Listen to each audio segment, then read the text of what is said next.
When yields, I now recognize Ranking Member of the full committee, Mr. Larsen. 5 minutes.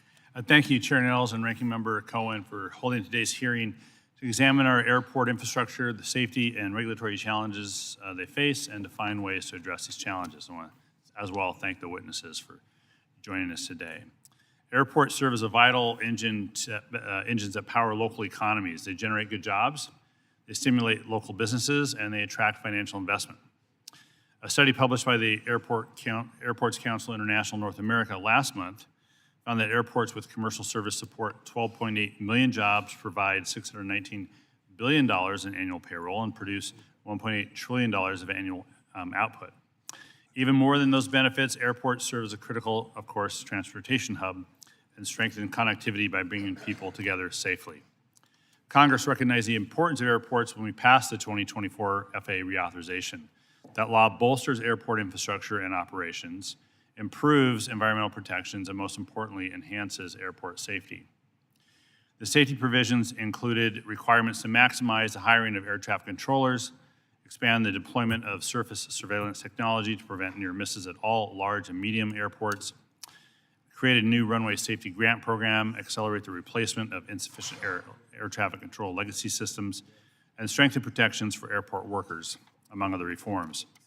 As we approach the one-year anniversary of the law's passage, it's become more important than ever that FAA is fully staffed and resourced to implement these key provisions as quickly as possible. Conducting indiscriminate and reckless layoffs of safety personnel goes in the wrong direction.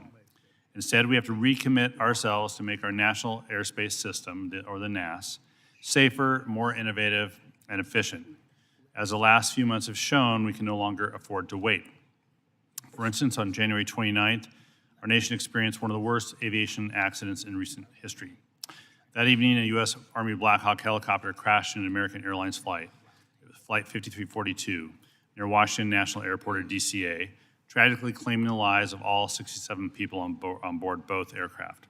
It was the first major U.S. commercial passenger flight to crash in nearly 16 years and marked the end of one of the longest streaks without such a crash in U.S. history. And while the victims' families and the nation continue to grieve this immense loss, this tragic accident was unfortunately followed by a series of other safety incidents in Alaska, Philadelphia, Arizona, and several other places. In addition, there has been a series of troubling near-miss events at DCA.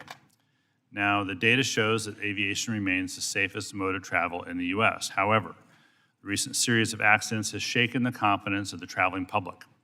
Passengers deserve to board their flights and safely reach their destinations without incident and without worry. In order to restore this confidence, Congress, the administration, and industry must take decisive actions to make the system safer. I'm pleased that the FAA is implementing the National Transportation Safety Board's recommendations, immediate recommendations, in response to the DCA mid-air collision and other accidents that will make the airspace safer. For instance, the FAA has swiftly banned most non-essential helicopter operations near DCA, is reviewing 21 U.S. airports to determine whether there are any safety risks similar to those at DCA, and is requiring federal agencies that conduct aircraft operations near DCA to broadcast their position using ADS-B out. While I applaud these actions, there's more that needs to be done, and recent incidents show the U.S. aviation system continues to be under stress. A 2024 GAO report highlights the critical need to replace our aging air traffic control systems, with over a third of these systems described as unsustainable, and another 40% as being potentially unsustainable.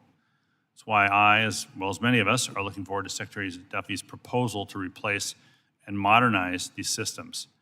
Whether it is this proposal, the decisions to streamline the air traffic control hiring process, or the FAA's recent policy changes to protect flights in and around DCA, I will support any and all actions that make our system safer.